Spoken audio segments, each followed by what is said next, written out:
कभी सोचा है कि महाभारत की एक पौराणिक कथा आज के मॉडर्न साइंस के कुछ सबसे बड़े रहस्यों को खोल सकती है?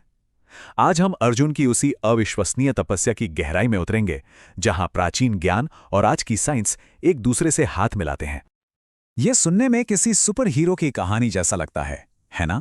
पर क्या ये सिर्फ एक कहानी है या इसके पीछे चेतना का कोई बहुत गहरा विज्ञान छिपा हुआ है? चलिए आज इसी पहेली को सुलझाते हैं। तो सबसे पहले कहानी के उस हिस्से में चलते हैं जहां ये सब शुरू हुआ। ये समझने के लिए कि ये काम कितना मुश्किल था, हमें महाभारत के उस दौर में जाना होगा जब ये घटना घटी। कहानी शुरू होती है पांडवों के वनवास के दौरान। अर्जुन को ये पता था कि आने वाला युद्ध बहुत भयंकर होगा और उसके लिए उन्हें असाधारण शक्तियों की जरूरत पड़ेगी। इसीलिए उन्होंने देवताओं को खुश करने के लिए 1 महीने की सबसे कठिन तपस्या शुरू की। और उनका संकल्प क्या था? न नींद, न भोजन, सिर्फ और सिर्फ अटूट ध्यान। तो सवाल वहीं का वहीं है, कोई 1 महीने तक बिना सोए रह कैसे सकता है? इसका जवाब इस बात में छिपा है कि यहां जागने का असली मतलब क्या था।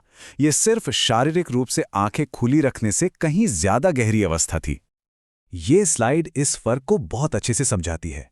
देखिए, अर्जुन का लक्ष्य नींद से लड़ना नहीं था, बल्कि चेतना की एक ऐसी स्टेट में जाना था जहां नींद की जरूरत ही खत्म हो जाए।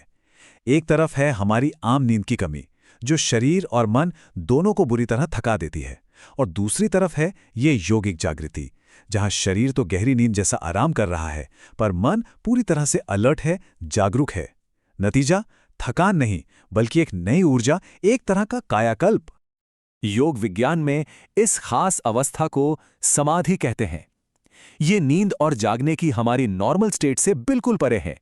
एक ऐसी स्थिति जहां शरीर को बिना सोए ही गहरा आराम मिलता है।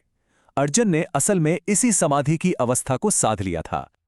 और अब आता है सबसे दिलचस्प हिस्सा। क्या हजारों साल पुरानी ये योगिक अवस्था आज के विज्ञान की कसौटी पर खरी उतरती है? आइए फोकस के इस साइंस को समझते हैं, जहां प्राचीन ज्ञान और मॉडर्न रिसर्च एक साथ आते हैं। और ये स्लाइड इसे शानदार ढंग से साबित करती है। देखिए, मॉडर्न न्यूरोसाइंस ने यह पाया है कि जब कोई गहरे ध्यान में होता है तो उसके ब्रेन की तरंगें डेल्टा और थीटा लेवल पर चली जाती हैं। ये बिल्कुल वैसी ही तरंगें हैं जैसी गहरी नींद में होती हैं। फर्क सिर्फ एक है, और वो बहुत बड़ा है। नींद में हमारी जागरूकता, हमारा कॉन्शियसनेस ऑफ हो जाता है, जबकि ध्यान में ये पूरी तरह से ऑन रहता है। मतलब अर्जुन का शरीर तो रेस्ट कर रहा था, पर उनका मन अपने लक्ष्य पर लेजर शार्प फोकस था। आज के मॉडर्न साइकोलॉजी में इस अवस्था से मिलती जुलती एक चीज है जिसे कहते हैं फ्लो स्टेट। ये वो स्थिति है जब कोई खिलाड़ी, कोई आर्टिस्ट या कोई भी इंसान अपने काम में इतना डूब जाता है कि उसे समय, भूख या थकान का एहसास ही नहीं रहता। कह सकते हैं कि अर्जुन की 1 महीने की तपस्या इसी फ्लो स्टेट का सबसे एक्सट्रीम रूप थी।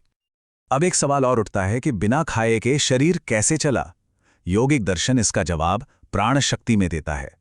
ये माना जाता है कि एक योगी सिर्फ भोजन से ही नहीं, बल्कि ब्रह्मांड में मौजूद जीवन ऊर्जा यानी प्राण से भी अपने शरीर को चला सकता है। कहा जाता है कि अर्जुन का फोकस इतना गहरा था कि उन्होंने इसी प्राण शक्ति को एक्टिवेट कर लिया था। तो ये कहानी सिर्फ एक पौराणिक किस्सा नहीं है, बल्कि इसमें हमारी आज की जिंदगी के लिए बहुत गहरे सबक छिपे हैं। तो अर्जुन की इस असाधारण एकाग्रता से हम क्या सीख सकते हैं, और हम अपना क्यों कैसे खोज सकते हैं? भगवद गीता में भगवान कृष्ण का ये एक वाक्य अर्जुन के इस काम के असली मतलब को समझाता है। ये लगातार अंदर से जागरूक रहने की एक अवस्था है। हम सब सोते हैं, पर सिर्फ शरीर से नहीं, कई बार हमारी चेतना भी दिन में सोई रहती है। अर्जुन ने अपनी इसी अंदरूनी जागरूकता को कभी सोने नहीं दिया। तो असली सबक यह है कि अर्जुन की शक्ति कोई सुपर पावर नहीं थी, बल्कि उनका एकदम क्लियर उद्देश्य था। उनका क्यों, यानी उनका मकसद इतना ज्यादा शक्तिशाली था कि कैसे की कोई परवाह नहीं रही। जब मकसद साफ हो तो मन की सारी शक्तियां एक ही दिशा में लग जाती हैं। तो हम अपनी जिंदगी में ऐसा अर्जुन मोमेंट कैसे ला सकते हैं? ये स्लाइड इसका रास्ता दिखाती है। सबसे पहले अपना क्यों खोजें, आपका असली मकसद क्या है।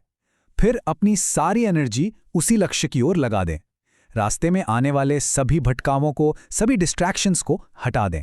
और आखिर में मन की उस क्लैरिटी को हासिल करें जहां सिर्फ आपका लक्ष्य ही दिखाई दे। तो असली सबक नींद छोड़ना नहीं है, बल्कि उस नींद से जागना है जिसमें हम दिन भर रहते हैं। सोशल मीडिया का शोर, बेकार की चिंताएं और बाहरी दुनिया का भटकाव। असली जागृति तो तब है जब हम इन सब डिस्ट्रैक्शन से ऊपर उठकर अपने मन को शांत और अपनी चेतना को पूरी तरह से जिंदा कर लें। अंत में इस एक लाइन में पूरी कहानी का सार है। अर्जुन ने नींद को नहीं, बल्कि अपने लक्ष्य को भूल जाने की आदत को, उस विस्मृति को जीता था। और यही वो अवस्था है जहां से महाभारत के असली नायक का जन्म हुआ। ये हमें सोचने पर मजबूर करता है कि हम जागते हुए किन जरूरी चीजों को भूल रहे हैं।